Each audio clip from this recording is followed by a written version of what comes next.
Hello, everybody, and welcome to episode 11 of Daffy's Roundtable.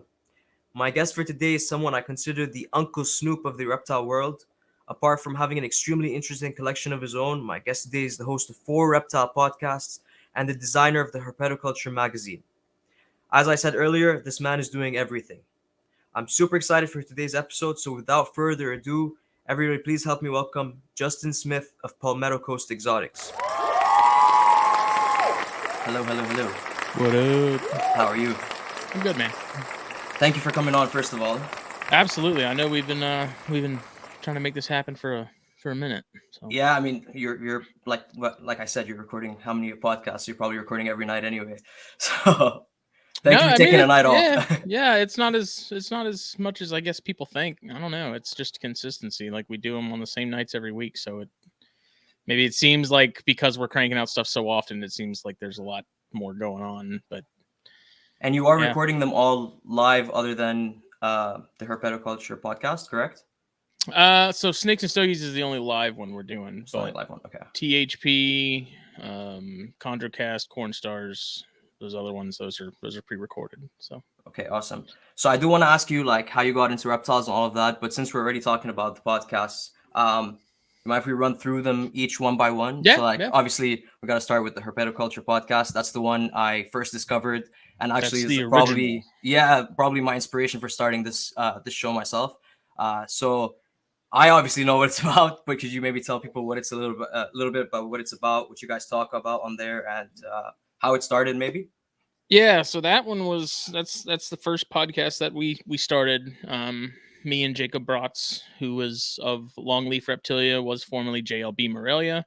He's done a sort of a branding change within the last couple months. So I was kind of the first one. It's kind of funny how it started because I wanted to do a podcast because Joe Phelan was doing one, and That's the Port Credit. that's Port City Pet from the ground up, right? And so it wasn't actually long after I met Jake. We ended up finding each other on Instagram. Awesome. I came across his profile some way or another, and I was like, man, this guy keeps like Morelia. I was like, this is awesome. He's in the same stuff I'm into. And he's nearby. nearby.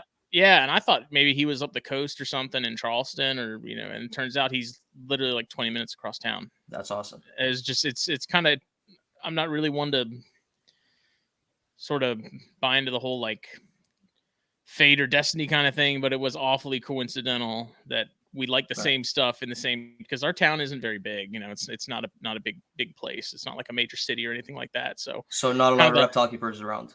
Yeah. I mean, there's a decent amount. It's not a ton, but a lot of them are kind of much more casual, I guess. Like they kind of have some balls and some other odds and ends, but to find someone that was as into Morelia and carpets and stuff like that, like Jake, it was weird. Yeah. It's really strange. So That's we awesome. started that. Next year, March will be 4 years, I think. Awesome. So you guys are like episode 100 or 200 now, something? We're for THP, we're at 142, which is this upcoming week. Okay. This week is 142. I was way off, but yeah. with all the other stuff, we are over 200 now. Yeah, right. Yeah. So it's adding up quick. But THP was the original, and then we just kind of took it from there. I ended up being a chondro guy. I sort of really wanted to do a chondro podcast because at the time we really only had GTP Keeper Radio, which Bill and Buddy, they don't do episodes very often. It's actually pretty rare now. Okay. And so I wanted to sort of fill that gap in between episodes of their show, kind of with my own of some people. And so after Chondrocast, what came next? Snakes and Stogies. Yes. So so I actually have a bunch of questions about Snakes and Stogies because that's one of my favorite ones. But yeah, so how did that start, first of all? That one, it's funny what's happened with that one, because that one started out as me and Phil Wolf just doing Instagram lives. Like we would have regular phone conversations or like FaceTimes while we were smoking cigars, and we talk about this kind of stuff. Like we talk about snakes, we talk about venomous and taxonomy and stuff like that, and just nerd out over that kind of stuff. And it got to a point where we were like, man, I really wish we had recorded that conversation last night, because there was actually some really good information that people probably would have liked to have had, and we ended up doing Instagram lives. And then after a while, it was like, crap, I can't save that. It's like, we can't save Instagram live stories. And so it ended up turning, like, it started out as something as like super casual. It's not even like a real thing. We're just doing it for fun. Right. Like, it's not meant to be an official show or anything like that. And it's almost morphed into it's almost got to the same level as THP, I think, in terms of like popularity and like people that are really into it. Absolutely. And it's just hilarious that that show's probably more work than THP is, just in terms of, because it's live, setting up everything, having guests lined up ahead of time, getting a sort of we put much more thought into those episodes and shows and stuff as far as what we cover than we do THP. THP, usually I'll just throw together a very loose outline, like less than 20 questions to send to the guest. And I, with Snakes and Stogies, Phil definitely has a big part in making sure that there's sort of more going into it. Right. But we have a Facebook group now for Snakes and Stogies that's, I think, like a couple hundred members deep now. But yeah, you guys have kind of formed like a community around just that one podcast. How do you think, or why do you think that happened? Do you think the rotating guests and having that many guests at once helped out, or do you think it had more to do with incorporating like cigars and like other things, other hobbies into just talking about snakes? Like, it's more of a hangout. Like, when I watch Snakes and Stogies, it's more like I'll throw it on when I'm doing some stuff around here, and I feel like, we're kind of hanging out. Yeah. Whereas THP, it's more of like I'm driving somewhere. That's a little more the podcast formal. and more. Yeah, exactly. So I'm surprised you say that you put more work into Snakes and Stogies, actually. Yeah, that is kind of ironic. Yeah. But yeah, it originally started out as Phil likes cigars, I like cigars, I work in cigars. Yeah. And we had a handful of other buddies that were also herp guys that liked cigars, and so I was like, let's start a group. Just because that's two very odd sort of combinations to have together, pastimes to have together. And I didn't think there was going to be that many people that were really into it, but I was proven wrong. Very wrong. So it just started out as like, we were having conversations with all these different people saying more or less the same things. Like, why don't we just start a group and put everybody together? And then if like, hey, you like cigars and you don't really keep snakes, that's cool. If you like snakes and you don't really like cigars, that's fine too. If you like both, awesome. Yeah. So yeah, it kind of just started out as like, there's this odd group that's into both snakes and stogies. And so we started that. And I think that's what we ended up naming them. I don't know how we ended up getting to the name of the podcast. I think it was just, we were talking about it, and there was Carpets and Coffee that the NPR guy started. Yes. So I was like, dude, let's do Snakes and Stogies. And Phil was like, yeah. And then we got the logo and the continuation and all that stuff. Yeah. Now you have Carpets, Coffee, Snakes and Stogies. Yeah. No, that's awesome. And the community around it is something incredible to see from, like, even from the outside. It's really cool. For sure. Well, it kind of takes that element of cigars, because if you've ever been to a cigar shop, or anyone's ever been to a cigar shop, it doesn't seem to really matter what shop you go to. You walk in and there's automatically this sort of feeling of like, everybody. Like, right. It's the common denominator for everyone there. Like, kind of like walking into a reptile shop as well. Exactly. Yeah. And so I feel like we kind of brought that element to it. There's people that are in the group that I haven't met them at Daytona or any of the shows or anything like that, but I talk to them on a regular basis because they, they're getting into cigars because of, us talking about them. And it's odd, not really odd, but it's awesome that it's taken that same sort of feeling of like, when you walk into a cigar shop, someone will come in, you have people from all different walks of life in cigar shops, at least most of them, more the blue collar ones than sort of the higher end ones. But you'll have people that are lawyers, plumbers, police officers, firefighters. I had a guy that I was talking to tonight at work. Actually, he was some sort of higher up at Home Depot, which is like a home improvement store down here. I don't know if y'all have those up there or not, but yeah, we do have Home Depot. Yeah. Yeah. And, we were talking about politics and stuff, and it was just, I'd never met the guy before. I don't even know what his name was.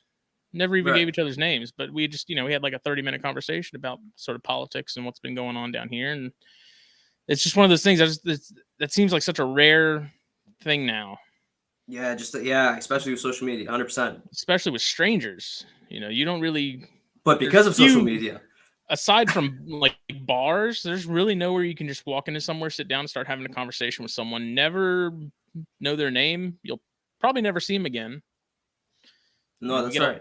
A lot of out of towners and tourists here, so, and it's just weird. You just hit it off with people, and then you have some people you don't. But for the most part, because everyone's there for cigars, there's sort of this baseline level of sort of camaraderie in a sense. Right, like we're here for the same thing. Snakes. So when you have both, right? No, that's awesome. And then corn stars came. Yeah, and that's because the latest one.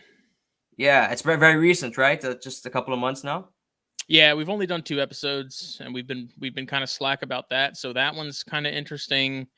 Corn snakes they'll always have sort of a special place in my heart. As a kid, my dad bred them, and I helped him out with those. That was like early 2004. And I recently. Go ahead.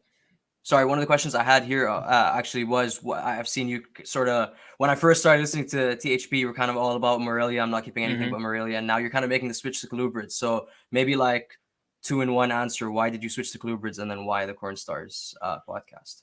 Well, yeah, corn snakes for me, it's a big nostalgia factor. It's been pretty rare that I haven't had some in my collection at pretty much any given time. It started out with the locality ones, so I'm down on the very bottom corner coast of South Carolina, which is, Jasper County, which is famous for the highlighter orange corns, is right up the road. We have a lot of barrier islands down here, so there's a ton of different corns and sort of different phenotypes that you get in the area. And so I have a group of locality corns that I was originally I accrued over time. And I finally got my first clutch out of the female that I've had for like 5 years. And Sweet. I got another pair that's also locality specific to the island I live on. And so it started out with that. And then, of course, you go to Daytona and there's so many corns there now. It's unbelievable. And you see all the different combinations of colors and morphs. And so that kind of sparked my interest again. And Chris Painshab at Badlands Herpetoculture doesn't help. He's a horrible influence. He's reading all kinds of awesome stuff. And he's like, dude, I'll send it to you. He's like, I'll put it in a box with like 5 other things. So like, okay. Sure. Who's going to turn down a snake? Yeah. So, I started Corn Stars, honestly. I want to say it's kind of selfish, but it was mostly out of wanting to play catch up and learn more about, get back into the loop as far as morphs, because it's changed a lot since I was a kid. There's so much more to it now. It's unbelievable. So it was one of those things where it's like, I have the gear. I know Chris would be down to come on and host with me, and it's like I can ask all the questions I want, even if they're stupid ones and like basic ones. And this way it's recorded for everyone else to hear it too. Exactly. Yeah. So I was like, if I'm going to do that, why wouldn't we just record that and upload it? And then when it happens, it happens. Like I said, we've only done 2 episodes, and the way it's supposed to work is it'll be me and Joe Phelan. Sweet. And it'll just be me and him on an episode. Because he didn't really have any desire to do the guest thing and interview style thing. So I was like, that's cool. And that's where Chris fills in. So Chris does the guest episodes with me. Okay, cool. So they kind of alternate, or at least they're supposed to. Schedules again have been really squirrely, especially for Joe, because he's actually in the process of like moving and changing jobs and stuff, and he's always on the go. And then Chris's work schedule gets a little weird, so it's that I want to do another episode, and we keep saying like every week, I'm like, are we doing one this weekend? And it's like, yeah, sure. And then it's like, oh wait, I can't. And that's sort of the general run around. But definitely want to do more of those at some point. And I went from as far as sort of switching from Morelia and pythons and some of that stuff to more colubrids. It wasn't really even intentional. I'm a big chondro guy. Yeah, I love chondros. I will always have chondros. I was making some decent headway as far as the group I have, and I got a clutch that was 2 years ago. Nice. I think I remember seeing you post that. Yeah. Yeah, and then I lost the adult female that I got that clutch from. The only adult female I had. She ended up rolling on me. She got egg bound. That sucks. Yeah, so that was my only adult female. So that kind of happened, and it was like, well, I'm not going to breed chondros again now for the next until you grow 2 years, right? And I've got all my other chondros are still too young, too small. Some of them I don't even know what the sex is on them yet. Do they take a long time to grow up? And then is it hard to find a female? If you kind of take your time, yeah. I mean, they're kind of like anything else. If you feed the crap out of it, it's gonna explode and be a fat snake and probably die young. But yeah, it's not necessarily hard to find other females, but there's just, I didn't want to find a female on the fly, be in a hurry to pair it. You know, it's one of those things where even if I did come across another adult female and got it, I would still probably wait a year before I even paired her anyways. No, just absolutely. to give them that time to sort of settle. But knowing that I have the group, because I still have 9 or 10 chondros. Wow. Okay.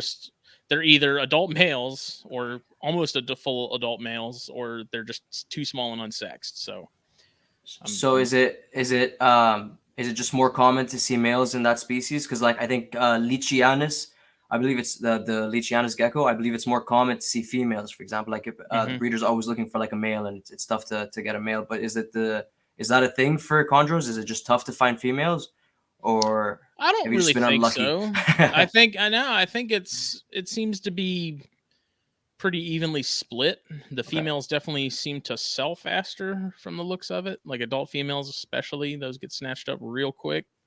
Yeah. Honestly, I'd rather have more males than more females. Like if I'm gonna have a sex ratio with something, I'd rather be male heavy or equal. Why is that? Male to females, because you can breed, like if you can take one stellar male or 2 stellar males would be better, and you can pair those to as many females as you want. You can only pair the female once. I guess. So, yeah. I'm kind of weird in that way that I like when I got a nice designer animal from David Brahms at Specialty Enclosure Designs, and cool. I'm fairly certain that's a female. I was really hoping it was a male, because I was like, if this is a male, homeboy's gonna be putting in some work in a couple years. Like, dude's gonna be like, he's gonna be going places. Okay. I think it's a female, which that's cool too. But it's just one of those things where if I have a choice between investing in a really nice male or a really nice female, I'm gonna go with the nice male probably 8 times out of 10, just because I don't have to worry about him as much. Like, I don't have to worry about him getting egg bound. I don't have to worry about him getting bullied by just the overall stress of breeding and stuff like that. Like, he's gonna handle it fine. For sure.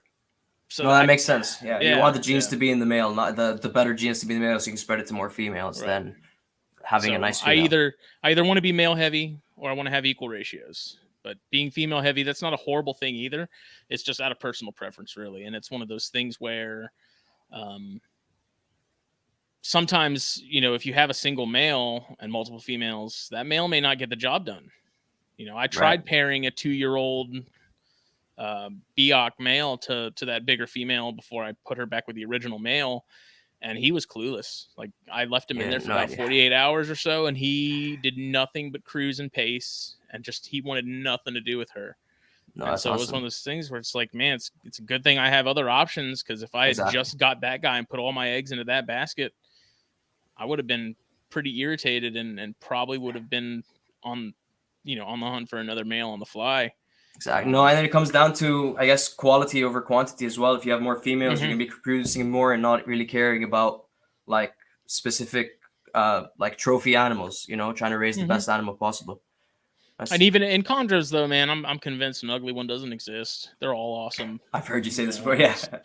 They're freaking cool animals. They're not exciting. Like, I will say that. It's when people are saying chondros are boring, they're not wrong. Like, chondros are not exciting animals to keep. If you're looking for something that's going to keep you on your toes and sort of be active and stuff, chondros ain't it, man. So keep you on your toes. So they are as aggressive as like, or as food driven. I don't want to say aggressive as people say. Yeah, I mean they kind of have the typical Morelia food response where when you first open that tub or open the doors, their first response is to usually perk up and either go for it or definitely think about it. Yeah. As far as sort of handleability and stuff, though, it seems to be, what people say about Beox being more high strung. I agree with. Yeah. Which oddly enough, I wonder if it's more of an import thing though, because the lone holdback I have from my first clutch Was wild caught? I trust well, they was from the two Beox that were imports. Okay. But that snake's super handleable. Like I trust that snake more than I trust some of the other stuff. Okay. And I have some other buddies that got some snakes from that clutch, and they said the same thing. They're like, this Beox is like freakishly mellow. But then I have some other animals that are sort of designers, quote unquote, and I don't trust them at all. And do you think that's maybe like handleability from the breeder himself? Like when they first came out of the egg, he maybe the Beox breeder maybe handled them a little bit more, or do you think that nothing to do with it? I don't know. I think it genes kind of do play a part in it. Kind of the odd thing about that lone holdback that I have from that clutch is the female that I lost, that adult female that produced that animal. She was pretty chill. Once you got her out, she was fine. Okay. Getting her out could be kind of tough sometimes. Right. And then the sire, who I still have, he's a prick. He's horrible. Like he's the worst. And it's always fun. It's, it is what it is. It's whatever. That's just the way that animal is. Like I leave him be because I know he doesn't enjoy me pestering him or trying to, handle him. Or there's just some animals that's just the way they are, and that's cool. Just accept them for what they are and leave them be. And the beauty of chondros is even when they are like not a handleable species, they're always, I feel, upfront and like kind of exposing themselves. So there's always something nice to look at, right? Yeah, they're definitely eye candy. I think I've only had one chondro, and that's actually now Alan Stevens. And that was one that would stay under the puppy pad a lot, which was odd. At first, I was kind of like, that's not normal. Usually when you see green trees doing, especially during the day, when you see green trees not perched, something's off. Something's wrong. And after a while, like he would go back to perching, and then he'd be under the puppy pad again. And it was like, he was completely fine. Sometimes you just get those snakes that are they're just odd. Different personality. Do their own thing. And that's very interesting. Did you say puppy pad? He did fine. He was eating fine. Yeah. Yeah. Is that what you use for substrate for chondros? Chondros on. Yeah, either that or aspen. That's very interesting. Or not aspen. I mean cypress mulch. Yeah. I like cypress mulch a lot, but with chondros and sort of the feeding response they get, I worry about them ingesting some of that. Eating some of it, like smaller shavings or papers and stuff like that, I'm not as worried about. But like when you're dealing with sharper shards of wood like that, I get a little more paranoid. But no, for sure, no, it doesn't make sense. And then is so the puppy pad's kind of to replace like paper towels. Yeah. And is it okay? So this is revolutionary. Okay, is it easier to clean? Oh yeah, because so they're like plastic lined on the bottom, so nothing seeps out. Interesting. Like there's like this sort of, it's got to be some almost like the gel that people use for watering crickets and bugs. Yeah, it must be something similar to that because it absorbs that water real quick. And I get a box of 50 of them from Walmart for like $10. That's awesome. And they're super easy to use. I'll use them even when I'm like thawing mice out, and I pull them out to when I cut the mice to feed. Like I'll take a razor blade and I put cuts in it to make it a little easier for them to get more nutrients out of each meal. I put them on that puppy pad because then it doesn't get my table all wet, and it's just folded up and trash it. And who wants little rat or mouse blood all over the table? Yeah. Yep. So you said you cut up the pinkies for your baby snakes? Yeah, I'll cut up. Well, I don't cut them up like into pieces, but basically I take a razor blade and I put probably 4 cuts perpendicular to the spine down the back. And so there was someone that did a study, and I think she took it down. It's not available anymore. It's like from like 2013, I think. Okay. And she did a study with a small sample size of corn snakes that showed putting cuts into the pinkies and fuzzies.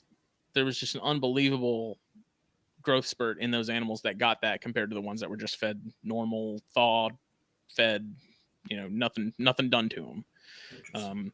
And sort of the theory behind that is that their digestive system puts so much work into just getting past the skin, which is that's a barrier, that's meant to protect the inside of that animal, and that the digestive system of the snakes puts in so much work just to get past that to get to the nutrients that they're not really getting the most out of each meal. And so what Hurley did was she cut these mice and she put different cuts to different groups. So some got like 2 cuts, some got 3, some got 4. And she found the ones that had 4 cuts, just there's graphs of it. And I mean, they doubled in size in the same time that, normally fed corns did. And that's super interesting. It takes 2 seconds to do. So you might as well. Whether it makes a serious difference or not, I keep saying I'm gonna recreate that with a clutch at some point. I just, for whatever reason, I get impatient with time because I have to go to work or something, and so I end up just throwing stuff to things. But as far as growth goes, I don't know that I've really noticed any massive difference as far as things seeming to get way bigger faster. But I do notice that lump that they usually have for a couple of days after eating disappears a lot faster. And it's the premise is that those digestive juices and stuff in their stomach can get to the nutritious parts of that prey item, all the innards and gooey stuff and all that faster. And so they're using it more efficiently. It's not as much work on their digestive system to get to what they need to out of that meal. It's also digesting faster, I guess. Yeah. And I think with chondros, where a lot of people are kind of worried about prolapses and impaction and things not getting digested properly or fully, I think that kind of stuff really helps. It is much messier with chondros because they're not like some snakes that'll just kind of gently grab it and take it. Like chondros, every single one I've ever had grabs it, wraps it like it's alive, and squeezes the ever-loving piss out of it, and it gets gross when you cut them. So yeah, those I cut more towards the base of the tail where there's less things to. It's like a grenade almost. Like you give them that mouse and it's cut, and they just squeeze it, and it gets gross. Yeah. So I try to cut more superficially in a less fatty or vital part along the back. That's okay. That's a very good point. I might even actually start trying that with my carpet as well, just to see the difference. I guess if they're digesting it faster, it can probably, like, in the wild, if they were digesting faster, they'd be going for food more often, maybe. So that could be it. Did she talk about? I mean, I also think of it. Sorry, go ahead. I would say in terms of like females though and neonates, I think it's really helpful, especially when you're talking about baby chondros in particular, where they come out tiny. Like they need sustenance and they need to be eating and getting as much nutrients as they can to really kind of give them the best shot. So I think with those and like really small species like your Alterna and stuff, like those cuts and giving them that extra boost really helps. But then also when you're talking about females going into a breeding season or laying females, that are either about to lay or going into ovulation or whatever, and then post lay, doing that so that their system can get more of those nutrients faster and sooner, getting access to the calcium of the bones and all the other things they need from that prey item to really bounce back really well. So I think in that aspect, it's really important. And like I said, it takes seconds to do. It's not like it's super labor intensive or anything like that, but I think it makes a difference in some way. Whether it makes a huge difference, I don't know, but I think it does. It does help. I mean, it does make sense. Like you said, the skin is a barrier, and the longer it takes for them to get through it, the longer till they get to their nutrients. That's very interesting. I'm glad you brought that up. Okay. So what about the Herpetoculture magazine? What was the inspiration behind starting that? That originally started in 2018. Okay. I think it might have been. I think it was 2018. I had been working for a marketing company that had turned publisher and they were doing some community magazines for like some of the residential housing developments around here. And I sort of learned everything that I know as far as the magazine and social media and marketing stuff in general. Like I learned all of that on the job, sort of on the fly. Sweet. Where we had a boss that would agree to do anything, whether we knew how to do it or not. And so it was one of those things where it's like, we don't know how to do it, but guess who's going to learn? You know, the Binge three watch of us YouTube that were videos working all there. night. Exactly. Yeah. So after learning all that stuff, and I loved Reptiles magazine as a kid. There was a point sort of in the mid 2000s where I feel like I kind of took a dive, and after 10 years of subscribing to it, or maybe not 10 years. Yeah, about 10 years. I had never even seen it. Yeah, I'd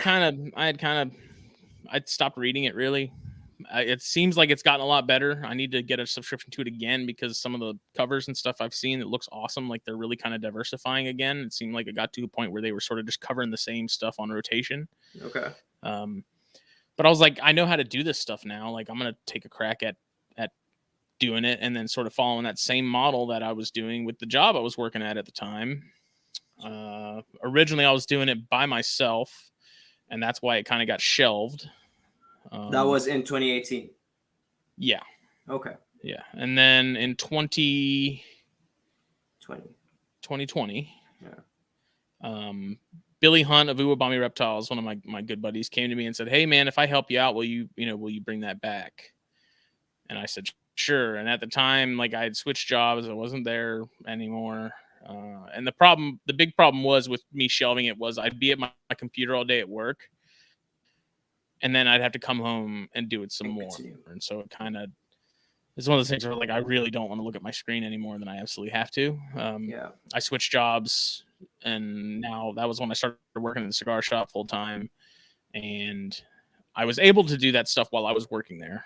You know, I wasn't sitting on my computer all day doing other work. And so I was in a good spot to bring it back, and we did. And this, as of this month, it's 2 years old. What issue are you guys at now? It's now just me and Phil. I'm working on issue 25 right now. Okay, awesome. So we've recently switched. We've had some changes. It's me and Phil now. It was me, Phil, and Billy. Okay. Billy's kind of decided to step away from it. Awesome. And so now Phil's helping me out with it, and we've kind of switched it up because for the last 2 years we've been doing it monthly. It's been a monthly magazine, and a lot of that was for me to have a deadline, to give myself a deadline, because if I don't, it'll take forever to get done. Yeah. Right. Same thing. So we've now kind of switched it up to an issue by issue basis instead of month to month. So yeah, issues might take more than a month to get out, but we think it'll help with overall stress levels, especially for me. I mean, but also that it kind of helps us get more content. Yeah, and it's just one of those things where it kind of just makes sense. You know, this issue that I'm working on currently, it's kind of freaked me out because it's the middle of November and I haven't released an issue yet. And usually it's like I want it out within the first week of that month. Right. So it's been kind of tough, and I'm kind of getting used to it because I'm usually like, you can ask my wife, there's like anxiety all the time of like, I have to get this done, I have to get that done. This deadline. Shit, I got to finish layout on this. And yeah. And now Phil's just kind of like, man, let's put them out when we get them done. And I'm like, that kind of works, but at the same time, it's like I kind of need a box to work in. Like I kind of need some sort of goalpost or finish line of some sort. Like if we're that sort of lax about it, then it'll be a quarterly magazine rather than whatever it's going to be now. But I think long term it'll kind of work out, and I think it'll make the magazine better because we won't be in such a rush to get content together on short notice, and we can kind of just sort of take our time with it, I guess, in a sense. So it's an adjustment, but it's been going really well. We've ended Daytona this year and sold out of magazines. I only brought like 50.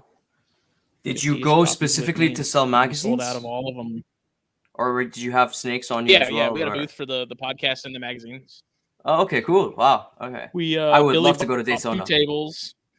Yeah, Billy bought two tables. He had one for the Uwabami stuff where he was selling snakes, and we had one for the podcasts and the magazine and stuff. And we had shirts and merch and stuff like that. And we sold through almost all of it over the weekend. Like the magazines were all gone the first day within like 4 hours.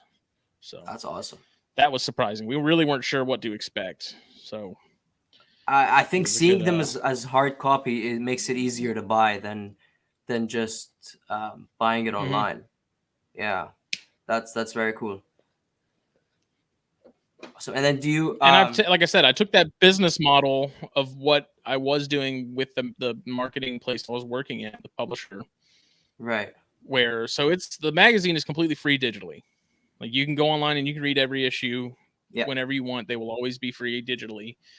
We just had enough interest in people wanting hard copies that we offered that as an option. Like we Yeah. found a print on demand service that prints them to order, and that just sort of Oh, fulfilled the interesting. need of the people who, I mean, I like hard copies myself. So Yeah. people can order hard copies. We don't really make much of anything off of them, and that's fine. It's just there's an option, but the magazine digitally is free. So. Interesting. So it's kind of like a drop shipping method. Mm-hmm. Awesome. Yep, exactly. And they ship Awesome. international, which is nice too, because we've got a lot of people over in Europe and Australia and stuff wanting copies. The hobby's pretty big there. The hobbies in Europe, at least I've heard the hobby's really big. Yeah. So do you think social media and all this stuff is affecting the hobby and the direction the hobby moves in? Yeah. In terms of like what people are keeping. I think it definitely hasn't. You see the trends of things sort of come and go. You know, you'll notice some stuff gets really popular for 6 to 9 months or so, or maybe a year, and then it sort of shifts, and you don't really see people doing much with that anymore. And I don't think it happens on the mass scale that everyone sort of has this perception that it does, but I think it definitely has an influence on it. I know Baird's rat snakes are a big thing that I keep, and that's a big chunk of my collection is just Baird's rats. And I know for a fact that because of how much I talk about them on the podcast and how much I post them on Instagram and stuff, there have been people who have gotten Baird's because I hyped them up so much and talked about them so much and how much I love them that they got curious enough to try them themselves. And it is possible for one person to sort of make a dent in terms of I got my carpet because of you guys. Yeah. Yeah. Yeah. It does. No idea what. Yeah. I like after like years. I think at that point I was listening to you guys for years, and I was like, finally I'm gonna get my first snake, and I was like, all right, it's gonna be a carpet bite. Like it's gonna be a Morelia of some sort. So yeah, that I definitely agree with that. And then do you think like over time, do you think it's gonna be going in more of like people gonna be breeding more morphs, or do you think people will eventually start diversifying into more species? Because I feel like a lot of people tend to enter the hobby and then stick to the same like 10 15 species, as opposed to like and then try to work with as many morphs as possible of those species as opposed to like diversifying with like, I mean, how many reptiles do we have, right? Yeah. I think it's also kind of evenly split there. I think you're always going to have, especially with carpets, you're always going to have the purists, and you're always going to have the guys that are morph guys. And you're going to have the guys like Billy that are a little bit of both, where they have their specific line projects, and then they have their carpondros and all that goofy stuff. I do think we're kind of at a point in the hobby overall where there is sort of a renaissance where people are kind of starting to branch out. They're starting to realize there's more out there than just balls and corns and some of that other stuff. And you know, Baird's rats, Trans-Pecos rats, all that stuff, like those are truly enjoyable species to keep. And so that's why I post them and stuff all the time, because they're awesome snakes. They're not hard to keep. They're pretty personable for the most part. And it's something a little different. And so I think people are kind of starting to move away from things. I know in terms of like breeding, like we're at a point now, I speak for myself and Chris and some of the other guys, where we're kind of just breeding for each other at this point. Yeah. Like we're breeding for our friends. And if I have anything left over after, you know, they've claimed whatever they wanted, then I'll post that on Morph Market. But yeah, you hear everyone complain about selling snakes and how difficult it is now because people want pictures and prices, and oh, I have to ask the wife, and then you get ghosted, and it's like that's just part of the dance. That's just part of the game. That should be expected. Sure. You know, you're gonna deal with that. If you're selling anything, you're gonna deal with it. Unless you're selling it wholesale, you're gonna deal with that. Absolutely. Right. Yeah. So I think a lot of people are kind of starting to back off as far as breeding in larger numbers. At least people sort of where I'm at, where Chris is at, where Jake is at, where we have, they're not necessarily small collections. They're definitely not huge collections, but we are producing stuff, you know, and it's just, if you do it for fun and for the hell of it, just like anything else that I've been doing, everything else sort of follows, you know. It's awesome. All right, so when you say you're breeding for your friend group, are you talking specifically corns and rats, or everything you're breeding? Are you breeding anything else at the moment? So 2022 come spring, I'm planning on breeding corns, beards, thorn scrub rats, which are emery rat subspecies. Some of the Elaphe Diones, the Diones rats, and then maybe some Elaphe bimaculata, which are super closely related to the Diones. Like they're kind of hard to tell apart, but they're distinct. Awesome. Chondros, I'm probably not going to be breeding chondros again until another 4 or 5 years. this time next year, because actually I was looking at, I have some females from Luke that are coming up on, they were 2019s. So I'm thinking by this time next year, I think they'll be of size and they'll be ready to go. So awesome. Fingers crossed. Wasn't as bad as I thought, because when that female died, I was like, great, I'm not going to breed chondros for like a half a decade. Yeah. Which is a long time. Like, it's tough to wait it out for that long. Especially when you have Luke and David sending pictures of babies hatching, and it's like daily. I want to see little red and yellow baby heads coming out of eggs, man. How long does it take before they start losing the red and the yellow and turning green? It depends. Beox take a really long time. Some think Beox never actually finish changing. Like, it's always kind of shifting with them, it seems. Interesting. Those take a couple of years to sort of fully go from, you know, red or yellow to green. Okay.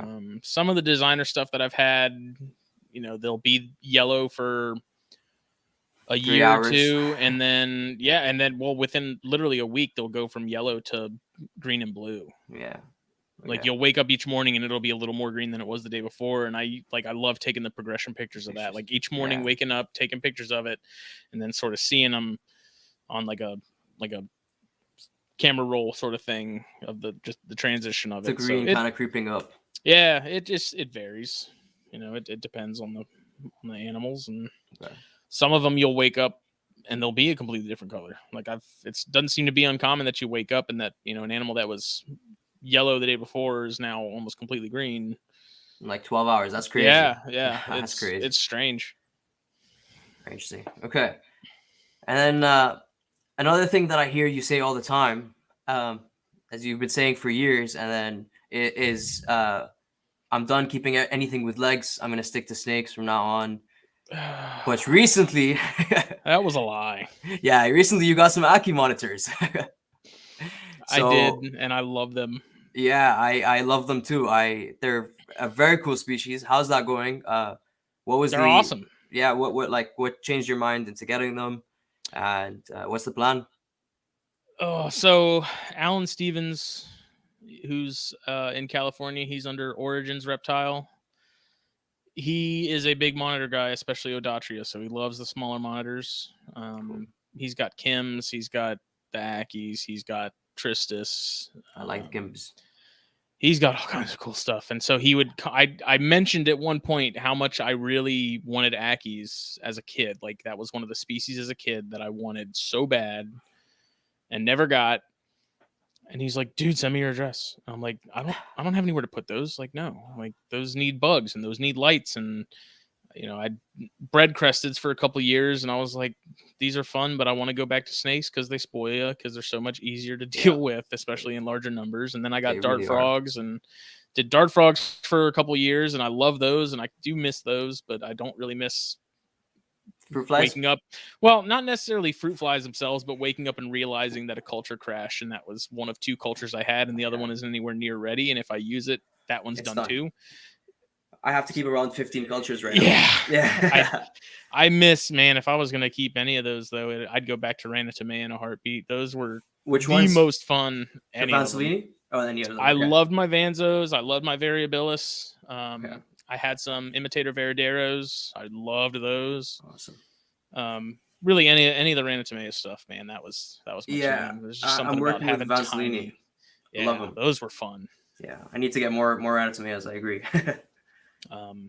So I did those for a couple years, and then got out of those just because space was a big issue. They were taking up a pretty big chunk of space in my room that I needed for snakes. It got down to a point where it was like I can either keep doing dart frogs and kind of put other snake projects sort of on hold in terms of expanding that, or I can get rid of the dart frogs and open up that space and sort of get to what I want to accomplish, or goals that I had planned out. So Right. that was a tough decision, but I don't really regret it. I do. One day I will get back into darts, I'm sure. Yeah, they're a lot of fun. And then the Ackies came up. Alan was looking for a male green tree. I said, hey, I got one, because I had my big adult male and I had 2 smaller adult males, and I had no females for them. So I was like, I really don't need 3 male chondros kind of just sitting around when I have 6 others that are bound to be more males or more females, whatever. So I ended up sending that to him, and he sent me 2 a pair of Ackies and yellow Ackies, reds. Awesome. Yeah, they're awesome, man. They're so much fun. I really haven't played with them a whole lot. Are you able to handle them? They're still kind of skittish. The male seems much more receptive to me pestering him. The female doesn't seem to be down with it at all. But they are a pair. Yeah. Awesome. Yeah. Do you plan on breeding them in the future? Something you think you're getting to? I'm sure they will. That'd be fun. You know, it's just one of those things where it's like, if it happens, it happens. If it doesn't, no big deal. Whatever. Yeah. They're just cool. And I've only had those for not even 2 months, but I'm really enjoying them, and I'm trying not to jump the gun. But I 100% see myself getting Kimberly Rocks at some point in the next couple of years. That's exactly what I'm looking at now. Eric Burke says they're more fun than the Ackies. Eric Burke at NPR. Okay. And if he's saying that, there's definitely something to it.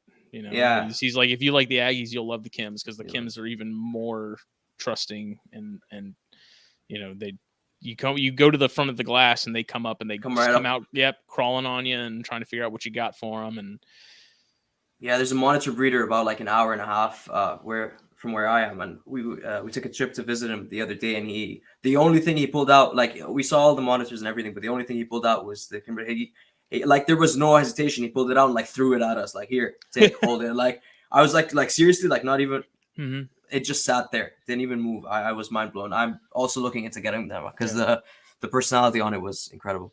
And I've always loved monitors. Like, Varandas have always been really cool to me. If I was ever going to go hard on a group of lizards, it probably would have been those if space wasn't an issue. But it's one of those things where I'm going to be very particular about what I get in terms of that stuff and how much of it, because that's something you can't really skimp on, I don't think. Like, those are animals that definitely need more. They're kind of like almost like parrots. You can't just keep them in a little wire cage and they're good. Like, you need all the space you can. They need more. They need space. They need time. They need attention. And so I don't plan on going heavy into any of that stuff. But like the pair of Ackies for now, some Kims or something, like, that'd be cool. But I definitely I don't want to go too crazy. But now that I'm breeding my own, or like colonizing my own feeders and stuff again, now it's like, well, I can get Stropurus geckos. I can get those are very cool. Yeah, now it's like, crap. Now there's all the geckos that I've been talking about wanting for the last 2 years. Now I can get them. It's like, damn it. No, I've also been like playing around with different species, and they're very cool. Mm-hmm. Them, and I've also been looking at different day geckos. Some of the ones that are staying out there. Yeah. Geckos are cool, man. Standings are awesome. Those are probably my favorites. Yeah. I've been looking. I guess it wouldn't be considered the day gecko, but like the micro gonatodes and the Lewisi. I guess the Lewisi is a day gecko. Yeah. Yeah. They're beautiful. The colors on them is incredible. Day geckos are just too damn fast for me, man. Too small too. Like, if they start laying eggs, getting through the cracks. Yeah. Yeah. No, I agree.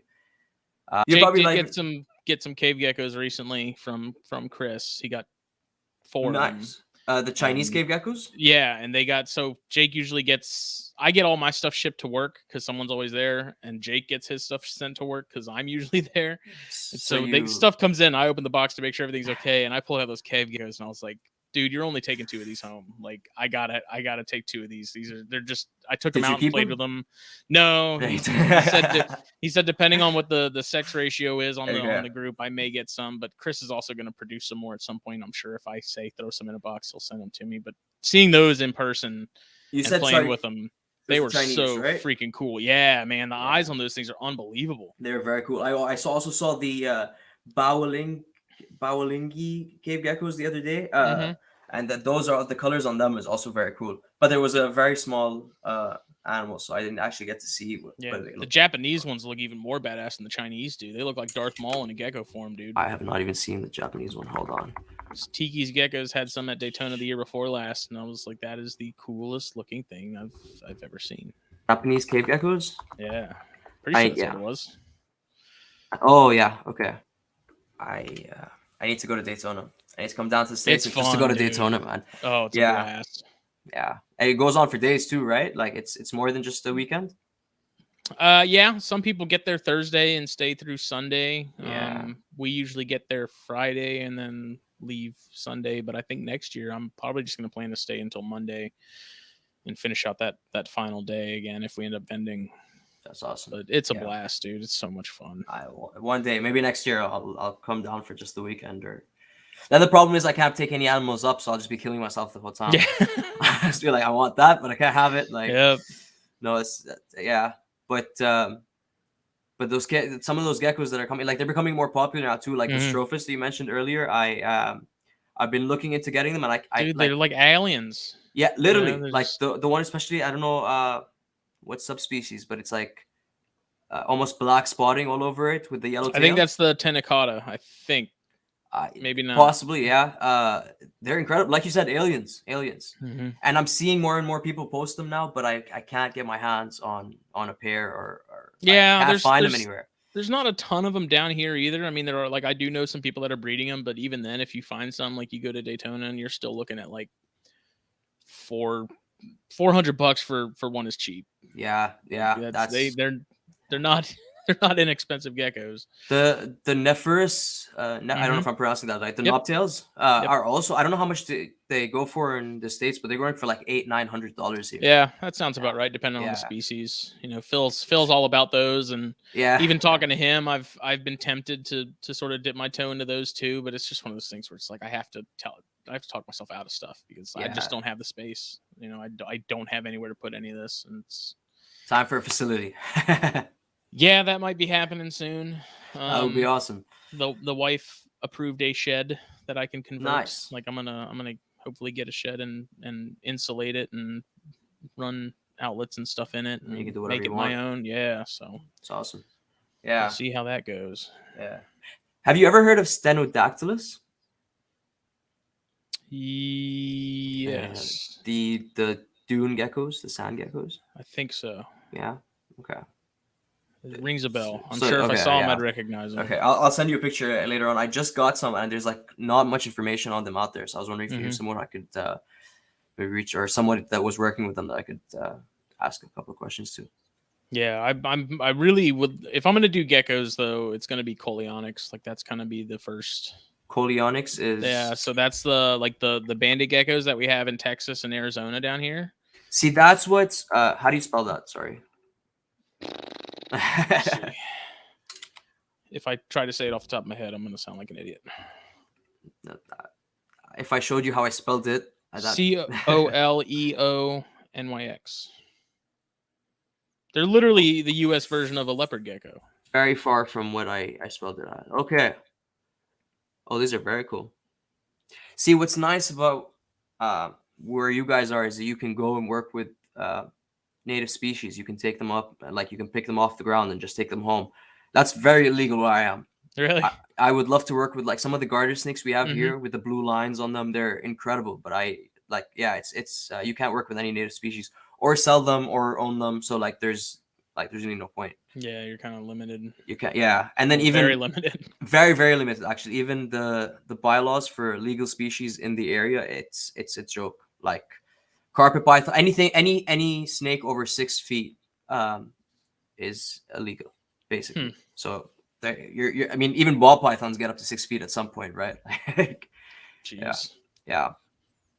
Yeah, the Bandit Geckos though, man, those are awesome. Seeing those in Texas myself when we went out there with the NPR guys, like I have such a bigger appreciation for those things. Like I had heard about them before that, and I was like, yeah, those are cool and all. But then you see it, and you're like, dude, that's a freaking leopard gecko, and we're in Texas. Like a couple miles from the Mexico border. Like they're right here in our own backyard, and it is the coolest thing. And then walking around Big Bend National Park, which is amazing. I want to go back so bad.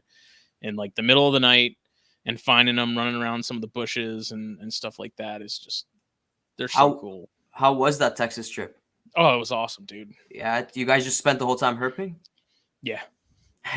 It was awesome. We were there for a week, and I mean, It was awesome. It was also brutal, because those guys are like, no sleep. Guess what? We're going hiking during the day, and then we're all getting in the van, and we're gonna go hiking, cruising the road, cruising the roads until 3 a.m. Yeah. And would you actually find, or is it like, I mean, I know I'm up in Canada, but like going herping for me is hell here because I'll find one animal every like 4 trips. But like I assume down in Texas, it's probably pretty easy to find stuff, right? Yeah. I mean, we did okay. So Chris and some of his buddies went out to the same areas we were in like a month later, and there was more rain then. Okay. And they freaking killed it, man. They found so much stuff. It was unbelievable. Yeah. They caught a Baird's rat actually, and he sent it to me. So that's a male that I have that I may pair with a female in spring. Yeah. So, just the different terrains and stuff. West Texas alone, like there's so much variation in the habitat. From Big Bend to Davis Mountains. You see all the different terrain, and you really understand why there's so much variation in some of the species as far as color and stuff goes, because they blend in with those each habitat and each area so perfectly. It's kind of crazy because it's also similar at the same time. It's all super dry, super hot. Did you guys see any of those horned lizards? Yeah, dude. Those were that was like one of the highlights of the trip. We were in I think it was Pinto. Cool. Pinto Canyon, I think is what it was called. And you're driving on this road. There's no traffic. There's border patrol everywhere though, but there's no traffic, and you're going like 50 or 60 down this road, and you see what looks like a rock in the road, and it's actually a horned lizard. And so like after a while, your eyes get accustomed to spotting them. They're just sitting there. But as soon as you stop, like they usually take off, and they're fast as hell. Like for a small lizard, dude, they can freaking move. But man, those things were so cool. That's another thing where like instantly I was like, I gotta find books on these things. I got a shirt when we were in Big Bend at the gift shop that has a big has a horned lizard on it, and it's unfortunate that they're such a pain to keep. It's okay. That would be fun, but they eat ants like exclusively. So that's why they're not found or seen in the hobby. Yeah, and it's not just any ants. It's these giant, like there's these huge red ants that you see all over on the sides of the roads in these same areas we were finding them. Just these massive colonies of ants every couple feet.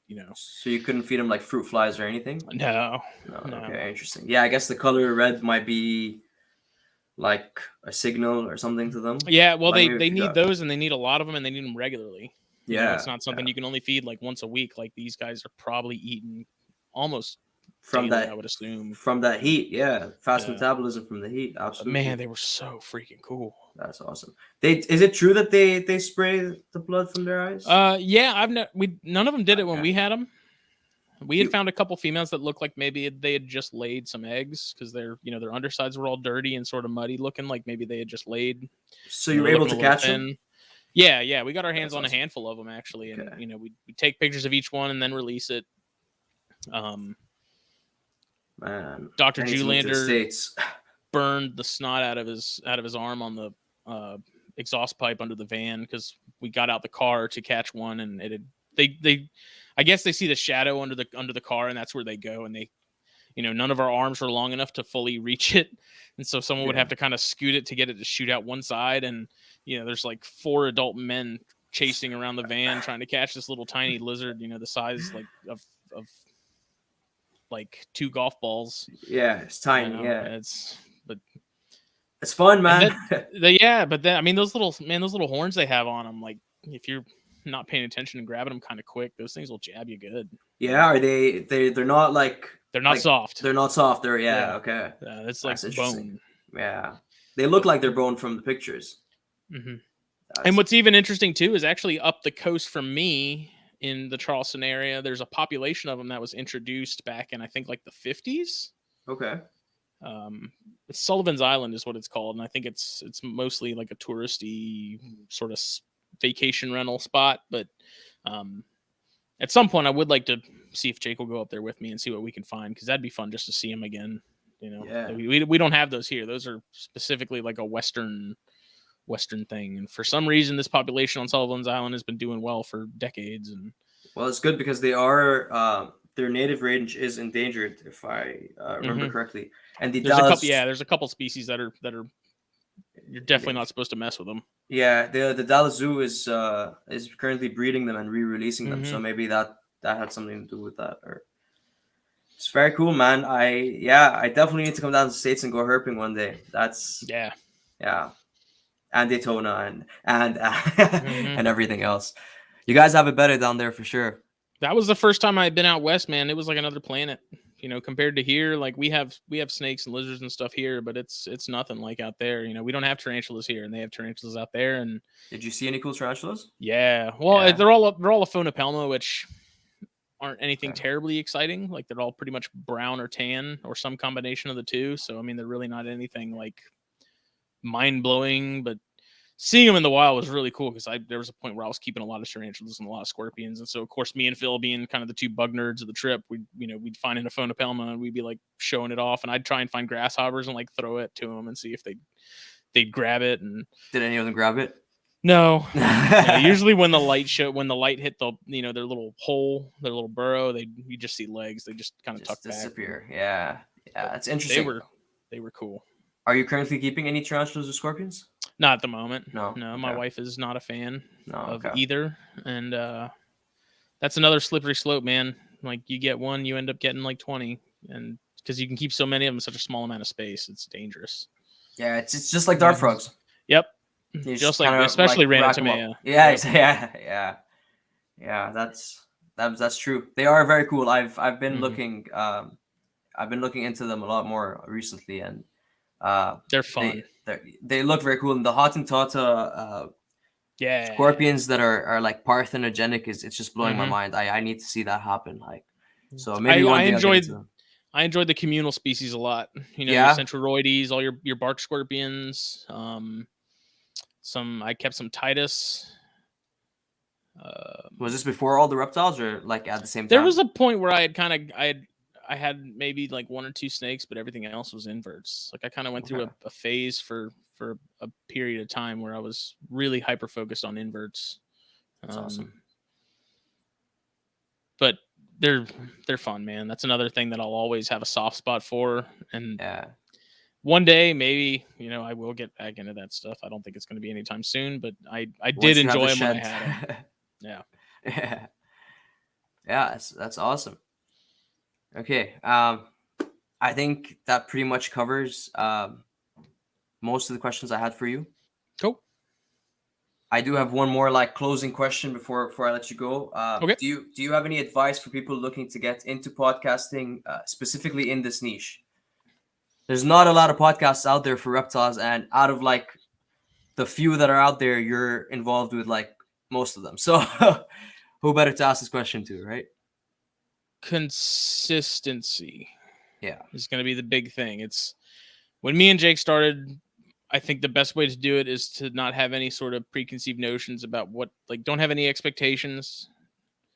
You're not going to get a lot of traction to start, but over time, as long as you're putting out good content and you're making sure that your focus is more on the guest and asking questions and getting information out there, I think that gives you a good foot out the door.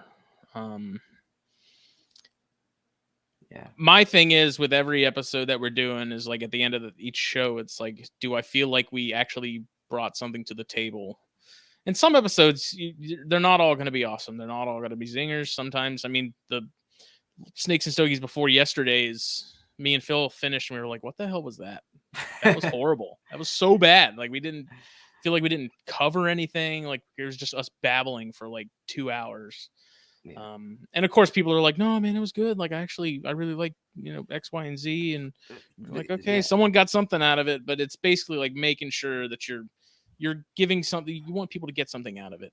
Each episode, it doesn't have to be anything super deep or super, informative, but just something, you want there has to be a takeaway.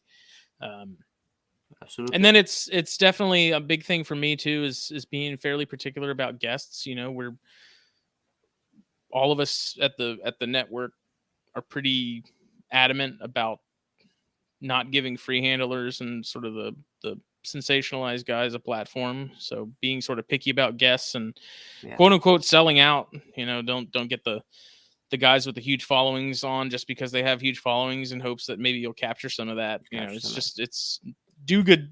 My whole policy with everything that I do is put out good stuff,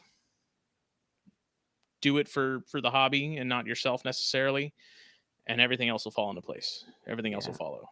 So that's awesome advice. Okay, well, Justin, thank you very much for coming on. I appreciate it.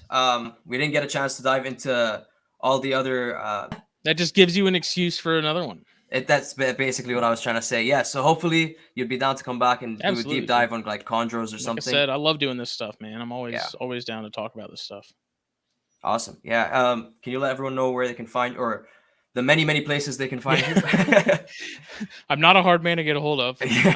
So you can find, if you're on Instagram, you can find the podcast stuff at the Herpetoculture Network. You can find me and my collection at Palmetto Coast Exotics, at Herpetoculture Magazine. All the same for Facebook. It's all on there. If anybody has any questions, feel free to hit me up. I'm usually pretty quick to respond to people because I'm usually hanging out at a cigar shop, either watching The Office or something stupid on YouTube or some stupid movie to begin with. So I'm usually available. Awesome. Yeah. So once again, thank you very much, man. I'll have all of his information in the show notes. I have all of my information in the show notes as well. I'm Daffy's Reptiles on everywhere, and Daffy's Roundtable for the podcast. Give us both a follow, and hopefully you'll be seeing Justin again very, very soon. Thank you guys very much. Thank you.